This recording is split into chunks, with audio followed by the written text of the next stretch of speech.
नमस्कार, आप देख रहे हैं जोहार झारखंड और मैं हूं आपके साथ सुकन्या सिंह। सबसे पहले बड़ी खबर डाल्टनगंज से, जहां 24 घंटे से शहर में ब्लैकआउट है। बिजली गुल रहने से आम लोग परेशान हैं। भीषण गर्मी में आम लोगों का जीना मुहाल हो गया है। विभागीय लापरवाही से डाल्टनगंज में बिजली गुल हुई है। बड़ी खबर डाल्टनगंज से आपको बता रहे हैं, जहां शहर में 24 घंटे से ब्लैकआउट है। बिजली गुल रहने से लोग परेशान हैं और भीषण गर्मी में बिजली कट जाने की वजह से लोगों का जीना मुहाल हो गया है। विभागीय लापरवाही से डाल्टनगंज में बिजली गुल हुई है। बोकारो के झुमरा पहाड़ पर हथियारों का जखीरा बरामद किया गया है। बोकारो पुलिस और सीआरपीएफ के ज्वाइंट ऑपरेशन में पिस्टल, गोला बारूद, हैंड ग्रेनेड, कारतूस और नक्सल साहित्य बरामद किया गया है। बोकारो पुलिस इसे नक्सलियों के खिलाफ बड़ी सफलता मान रही है।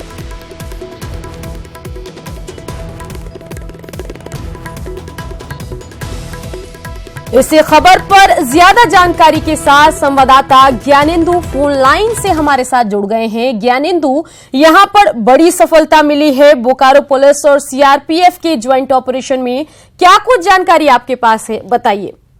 आपने सही कहा सुकन्या, एक सप्ताह के अंदर बोकारो पुलिस को ये दूसरी बड़ी सफलता मानी जा सकती है। एक सप्ताह पूर्व लुगु पहाड़ से हथियारों का जखीरा बरामद किया गया था। अब आज जब सीआरपीएफ और जिला पुलिस अभियान चला रही थी झुमरा पहाड़ में, तो जंगल में छुपाकर रखा गया हथियारों का जखीरा बरामद हुआ है, जिसमें पिस्टल, गोला बारूद, हैंड ग्रेनेड, गोलियां और कई नक्सली समेत अन्य सामान बरामद हुए हैं। जो सूचना मिल रही है उसमें कहा जा रहा है कि हैंड ग्रेनेड को वहीं पर डिफ्यूज कर दिया गया है। अन्य सामान की बरामदगी कर ली गई है और अन्य जगहों पर भी छापामारी सीआरपीएफ और जिला पुलिस द्वारा जारी है। सुकन्या भी बिल्कुल ज्ञानेंदु, तमाम जानकारी के लिए आपका शुक्रिया। धनबाद के निरसा स्थित ईसीएल की गोपीनाथपुर कोलियरी में चाल धंसने से आधा दर्जन ग्रामीणों के दबे होने की खबर है। निरसा पुलिस ने घटनास्थल का जायजा लिया है, जबकि ईसीएल का कोई अधिकारी घटनास्थल पर नहीं पहुंचा है। हालांकि घटना की आधिकारिक पुष्टि नहीं हो सकी है। गौरतलब है कि अवैध खनन रोकने की मांग कई बार हो चुकी है, लेकिन कोई कार्रवाई नहीं हो रही है। स्थानीय मिली भगत से, यहाँ के प्रशासनिक पद जो सुरक्षा में लगे रहते हैं, उसका मिली भगत से खदान में बहुत लोगों को घुसा दिया जाता है। अनगिनत होगा इसका कोई, अगर इसको निकाला जाए, कोड़ के निकाला जाए तो ये प्रमाणित हो जाएगा कि कितने लोग यहाँ मरे। विभाष हमारे संवाददाता इस खबर पर ज्यादा जानकारी के साथ फोन लाइन से जुड़ गए हैं। विभाष, क्या जानकारी है, बताइए। जी सुकन्या, बता दें आपको कि इस मामले में फिलहाल अभी तक कोई ईसीएल के अधिकारी नहीं पहुंचे हैं, ना ही कोई बचाव कार्य शुरू किया गया है। सुकन्या, आपको बता दें, इस तरह का अवैध उत्खनन में अक्सर इस तरह के घटना देखने को मिलते हैं, जहां कई लोग दब जाते हैं और कई की मौत की भी सूचना आती है, पर इसमें आधिकारिक तौर से कुछ नहीं किया जाता है। जी सुकन्या, विभाष, नजर बना के रखिए। फिलहाल तमाम जानकारी के लिए आपका शुक्रिया। जमशेदपुर के राजनगर में अज्ञात अपराधियों ने गोली मारकर एक व्यक्ति को घायल कर दिया है। घायल व्यक्ति राबिया जोजो को हाथ और पैर में गोली लगी है, जिसे गंभीर हालत में एमजीएम अस्पताल में भर्ती कराया गया है। राबिया जोजो के भाई घटना के पीछे नक्सलियों के हाथ होने की आशंका जता रहे हैं। पुलिस मामला दर्ज कर मामले की जांच में जुटी है।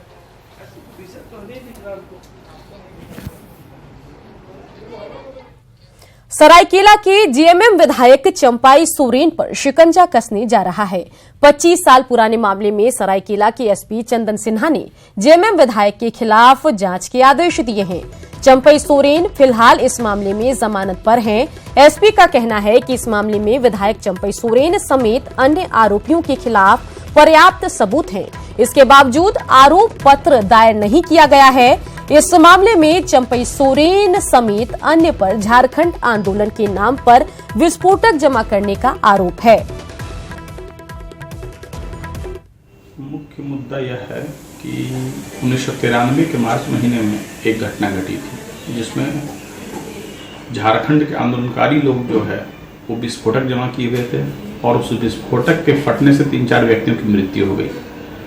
उसको लेकर जो है कांड दर्ज किया गया था और उसमें अभियुक्त जो है, मुख्य अभियुक्त वर्तमान विधायक चंपाई सोरेन भी थे। चंपेश्वर ने उस कांड में जमानत भी लिया था, लेकिन उसके बाद उनके विरुद्ध आरोप पत्र समर्पित नहीं किया गया। इस बात का अभी तक कुछ पता नहीं चल रहा है किस परिस्थिति में उनके विरुद्ध आरोप पत्र समर्पित नहीं किया गया, और इस चलते आज तक कांड का ट्रायल शुरू नहीं हो पाया है। यह बात मेरे संज्ञान में आया तो मैंने आदेश दिया है कि पुनः अनुसंधान आरंभ किया जाए और उनके विरुद्ध शीघ्र आरोप पत्र समर्पित किया जाए। यह घटना जो है यह गीतांजलि एक्सप्रेस को उड़ाने के लिए आयोजित की गई थी, और ये काफी खतरनाक इरादा था, और ऐसे कांड में अभी तक आरोप पत्र समर्पित नहीं होना निश्चय ही जो है विभाग की जो है कमी है, और उसके लिए कौन कौन जिम्मेवार हैं इसकी जांच का भी आदेश दिया गया है। झारखंड सरकार ने बालू घाटों का जिम्मा खनिज विकास निगम को देने का फैसला लिया था, लेकिन देवघर में बालू घाटों का जिम्मा निगम ने अभी तक नहीं लिया है, जिससे बालू घाटों के प्रबंधन को लेकर संशय की स्थिति बनी हुई है, जिसका लाभ बालू माफिया उठा रहे हैं। देवघर में 35 से 40 बालू घाटों पर प्रतिदिन सैकड़ों ट्रैक्टर बालू अवैध रूप से उठाए जा रहे हैं, और इससे सरकार को राजस्व का भारी नुकसान हो रहा है। बालू ऑफिशियली तो बालू उठाव अभी बंद है, कोई भी घाट हमारा संचालित नहीं है। हाँ भी अगर इस तरह के हो रहा है तो हम लोग कार्रवाई कर रहे हैं, लगातार टास्क फोर्स जो है इस पर कार्रवाई कर रही है। पिछले सप्ताह में ही हम लोग बड़े 14-15 के लगभग जो है गाड़ी पकड़े थे, अभी भी लगातार कार्रवाई चल रही है। घरेलू कामकाज के लिए दिल्ली ले जाई गई देवघर की 4 बेटियों को देवघर पुलिस ने दिल्ली से रिहा कराया। इनका बयान दर्ज करने के बाद आगे की कार्रवाई होगी। इन्हें छुड़ाने के लिए देवघर पुलिस की टीम दिल्ली गई थी। एसडीपीओ दीपक पांडे ने कहा कि परिजनों ने जसीडीह थाने में इस सिलसिले में प्राथमिकी दर्ज कराई थी। इसके बाद देवघर पुलिस ने त्वरित कार्रवाई की। देखिए, अभी कुछ दिन पहले जसीडीह थाना में एक प्राथमिकी दर्ज की गई थी, जिसमें कि ये उल्लेख किया गया था कि जसीडीह थाना अंतर्गत रहने वाली 4 बच्चियां वो दिल्ली में गलत तरीके से कोई उनको काम में लगाए हुए हैं, और इसी प्राथमिकी के आधार पर अनुसंधानकर्ता द्वारा इन 4 बच्चियों को दिल्ली से बरामद कर यहाँ लाया गया है। इसमें 3 बालिग हैं और 1 नाबालिग बच्ची है, और बरामद करने के उपरांत इन लोगों का माननीय न्यायालय के समक्ष हम लोग प्रस्तुत करके 164 का बयान कराएंगे। जमशेदपुर के मानगो के उलीडीह थाना क्षेत्र में सरकारी शराब की दुकान में लगभग 2 लाख की चोरी हो गई। सुबह जब दुकान पर मुंशी पहुंचा तो ताला टूटा हुआ था। उसने बताया कि कैश दुकान पर न रखने की वजह से वो बच गया। पुलिस और आबकारी विभाग दोनों ही मामले की जांच में जुटे हैं।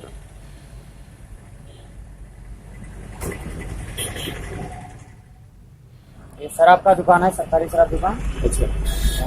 सूचना हमको मकान मालिक दिए, फोन कर। क्या बोले? बोले दुकान में चोरी हो गया। आप आए तो देखिए क्या शटर टूटा हुआ था। कहते कितने के सामान की चोरी होने की संभावना है? लगभग अंजाम 1,70,000। 70,000 सिर्फ दारू ही गया? दारू गया, कैश हम लोग अपने पास ले गए। इसी बीच अहम खबर रांची से, जहां स्वच्छता सहयोग अभियान का शुभारंभ हुआ है। सीएम रघुवर दास ने शुभारंभ किया है। कई जिलों की डीसी कार्यक्रम में मौजूद हैं। स्वच्छता अभियान को गंभीरता से चलाने का निर्देश दिया गया है। एक अभियान के तहत स्वच्छता सहयोग अभियान के तहत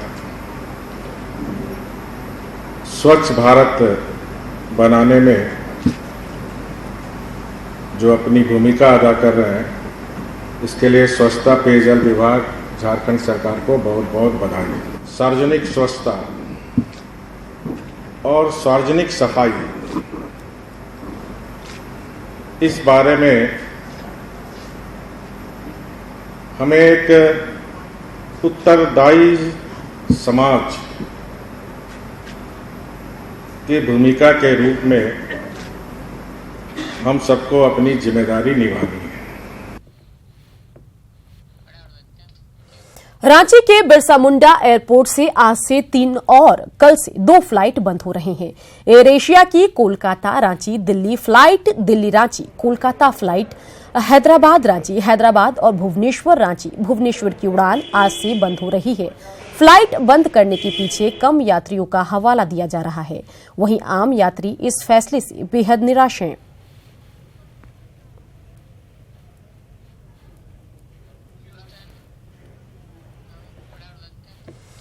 जून महीने की भीषण गर्मी में गुमला में पानी का संकट गहराता जा रहा है। वैसे में जब रमजान का पाक महीना चल रहा है तब पानी का संकट लोगों को परेशानी का सबब बना हुआ है। जिले में पिछले 5 महीने से पीएचईडी विभाग द्वारा जलापूर्ति नहीं की जा रही है। वहीं विभाग अगले 5 दिनों में स्थिति सामान्य होने का दावा कर रहा है। नहीं है, रमजान है, छोटे छोटे बच्चे लोग हैं, पानी के लिए सबको दिक्कत हो रहा है। पीने के लिए पानी का बहुत सारी दिक्कत है, पूरे मोहल्ला में दिक्कत है। और इसका अलावा कुआं भी है तो सूखा हुआ है। इस्लामपुर मोहल्ला है, 2 दिन पानी देता है। 1 महीना का रमजान है, कैसे हम लोग काम चलाएंगे? लाइट का तो काम चल जाएगा। कल से 5 दिन के अंदर में हम चाहेंगे कि गुमला वासियों को पानी सप्लाई हो जाए। पूर्वी सिंहभूम के डुमरिया प्रखंड के कुंडालुका गांव का जर्जर पुल मौत को आमंत्रण दे रहा है, लेकिन सालों से इस पर कोई ध्यान नहीं दे रहा। पहले भी इस पर आदेश पारित हो चुका था, लेकिन वो आदेश भी आज तक ठंडे बस्ते में ही है।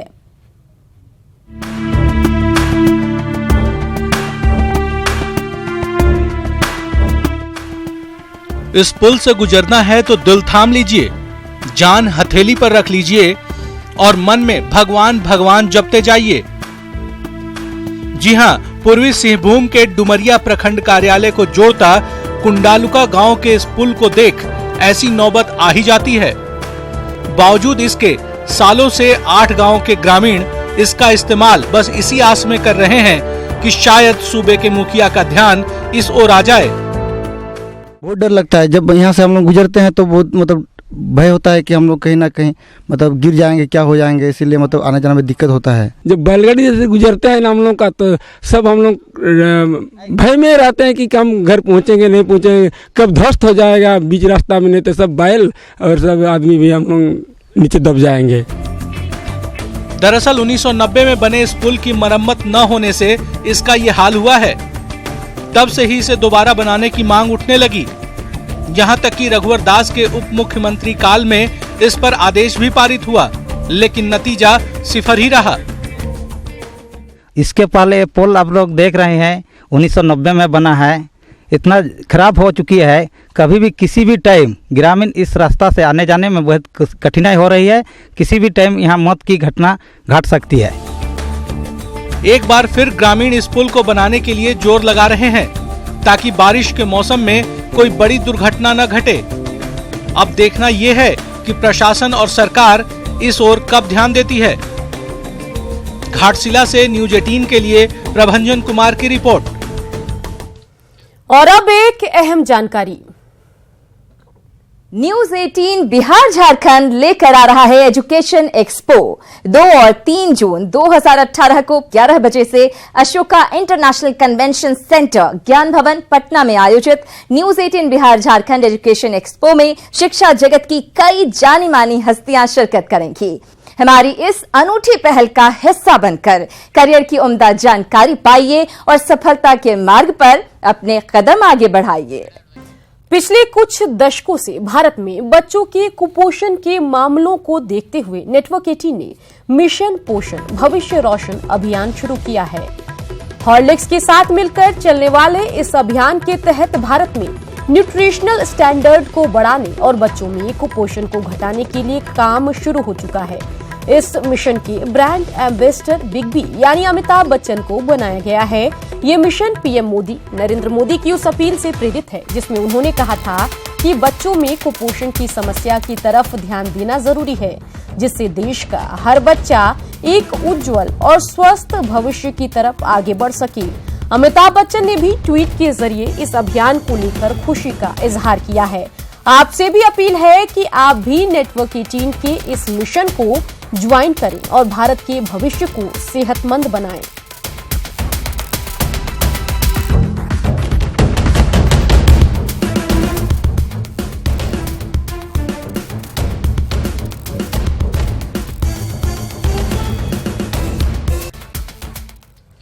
टेलीकॉम मार्केट में रिलायंस जियो ने फिर से धमाका किया है। पोस्टपेड ग्राहकों को तोहफे के बाद अब प्रीपेड ग्राहकों के लिए बम्पर प्लान पेश किया है। इस ऑफर का नाम है हॉलीडे हंगामा। जिसमें 399 रुपए वाला प्लान अब मात्र 299 रुपए में मिलेगा, जबकि 100 रुपए आपको कैशबैक हो जाएगा। लेकिन इस 100 रुपए कैशबैक पाने के लिए आपको माई जियो ऐप के जरिए 399 का रिचार्ज करवाना होगा और पेमेंट के लिए फोन पे चुनना होगा। फोन पे के जरिए पेमेंट से 50 रुपए आपके वॉलेट में आएगा और 50 रुपए का कूपन मिलेगा।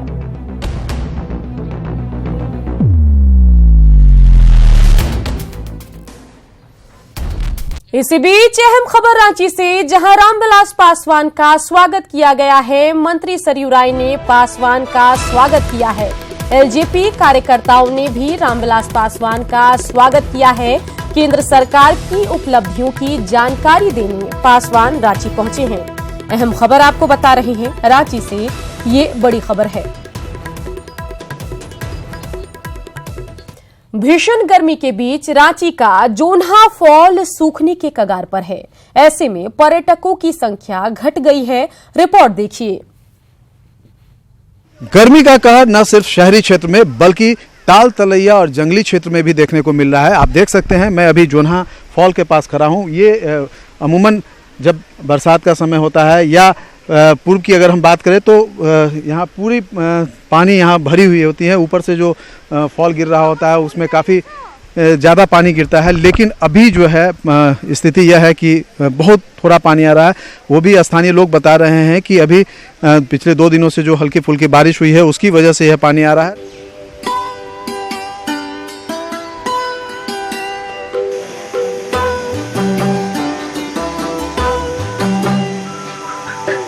जी हां, सैलानियों से खचाखच रहने वाला जोन्हा फॉल इन दिनों वीरान पड़ा है।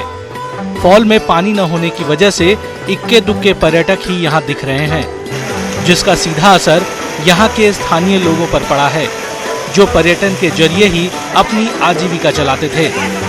लेकिन यहां आने वाले पर्यटक इतने में भी खुश ही दिखे। ये तो यहाँ अभी गर्मी है, इसलिए अभी थोड़ा कमती आदमी आ रहा है। सीजन में बहुत आता है आदमी। यहाँ एक फॉल्स हो रही है, वो बहुत ही सुंदर है और पास में बहुत ही सुंदर सुंदर पहाड़ी है, उसमें बहुत अच्छे अच्छे पेड़ हैं। भले ही मौसम प्रतिकूल है और फॉल में पानी भी नहीं, लेकिन सैलानियों की माने तो जो कुछ भी दिख रहा है वो भी कम खूबसूरत नहीं। देखिए, पहली बार आए, अच्छा तो बहुत लग रहा है। अभी पानी है नहीं तो इतना मजा आ रहा है। पानी होगा तो फिर उस टाइम में आएंगे, इससे ज्यादा मजा आएगा। जैसे कि पिकनिक मनाने के लिए मतलब स्पॉट बहुत अच्छा है। यहाँ आ सकते हैं, हम लोग घूम फिर सकते हैं, फिर अपना फैमिली के साथ एंजॉय कर सकते हैं। अच्छा स्पॉट है। अभी तो पानी कम है। यहाँ का लोग बताते हैं कि पूरा पहाड़ी पानी गिरता है, लेकिन अभी तो पानी कम है। उस साइड इस तरह के पानी नहीं है अभी। हाँ, बिल्कुल आना चाहेंगे। तो ऐसे में पर्यटकों की संख्या यहाँ काफ़ी कम गई है। अमूमन सीजन के समय में नवंबर दिसंबर में यहाँ पे पर्यटकों की काफ़ी भीड़ होती है, लेकिन पर्यटकों के नहीं आने की वजह से जो यहाँ स्थानीय रोजगार करते हैं उनके रोजगार पर भी असर पड़ रहा है। निश्चित तौर पे गर्मी की वजह से झारखंड के ताल तलैया के जल संग्रहण पे भी असर पड़ रहा है, उसका असर यहाँ भी दिख रहा है। कैमरा पर्सन नलिन के साथ मनोज, जोन्हा फॉल, न्यूज़ 18 रांची। चाईबासा शहर में पानी के लिए हाहाकार मचने ही वाला है। 50 साल पुराने फिल्टर प्लांट से पानी की सप्लाई 1 जुलाई 2018 से बंद कर दी जाएगी। झारखंड सरकार ने इस पुराने प्लांट को 30 जून तक बंद करने का आदेश दे रखा है। इसके लिए फंड जारी नहीं किया है, लेकिन केंद्र सरकार ने 2013 में 40 करोड़ की लागत से नया फिल्टर प्लांट लगाने की मंजूरी दी। उसका काम 5 साल बाद भी पूरा नहीं हो पाया है और इसे पूरा करने में अभी 1 साल का और वक्त लगेगा। ऐसे में वाटर सप्लाई बंद होने से शहर में हाहाकार मचना तय है। 30 जून के बाद कोई एक्सटेंशन मिलेगा नहीं। 1 जुलाई से अगर नगर परिषद हैंडओवर नहीं लेता है तो हम लोग का परिचालन बंद हो जाएगा।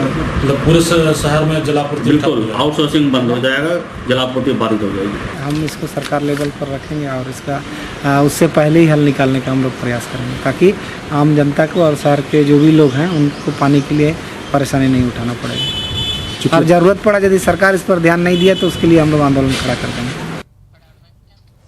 और इसी के साथ इस बुलेटिन में इतना ही, लेकिन आपको बता दें कि झारखंड की बाकी खबरों को आप हमारी वेबसाइट पर ही देख सकते हैं। वेबसाइट पर देखने के लिए लॉगिन कीजिए news18jharkhand.com पर और मुझे दीजिए इजाजत। नमस्कार।